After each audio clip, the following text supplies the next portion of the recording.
Logan took his recovery one day at a time. Fresh out of rehab, he had a plan: stay clean, keep his job, rebuild his life. He rented a small apartment, kept his fridge stocked with cheap but healthy food, and avoided old friends who might pull him back under. He wasn't happy, not yet, but he was trying. The first night, he chalked it up to stress. Lying in bed, his muscles locked, and a crushing weight pinned him down. His chest ached, as if something heavy sat atop him, but nothing was there. He tried to move, to call out, but his body refused. It lasted maybe 30 seconds, then passed, leaving him breathless. It happened again the next night, and the next. At first, it was just the pressure. Then the shadow came, a hulking shape in the corner of his room, featureless but dense, its presence a heavy fog in his lungs. It never moved, never spoke, but it was there, watching. The exhaustion set in quickly. He was afraid to sleep, afraid to face the thing waiting for him in the dark. His body ached from restless nights, his hands trembled from the fatigue. The people at work noticed. His boss asked if he was okay. Just trouble sleeping, Logan muttered, forcing a smile.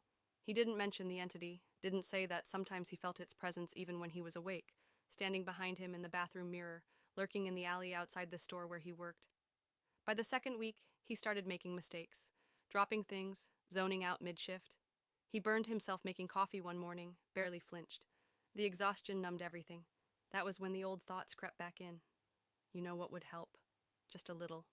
Just to get through the day. Not to get high, not to lose himself, just to function.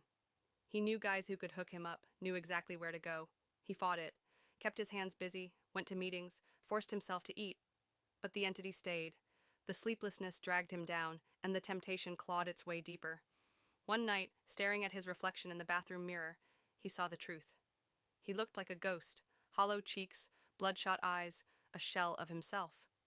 He wasn't clean. Not really. Maybe he hadn't relapsed, but he was still trapped. That night, he did something different. He didn't fight sleep. He let it come. The paralysis took hold instantly.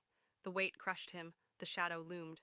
His heart pounded, but he forced himself to breathe, slow and steady. I know what you are, he whispered, barely moving his lips. The entity did nothing. You're not real, and I don't need you. It remained still, but something in the room shifted. Just slightly, just enough. A looseness in his chest, a thinning of the air.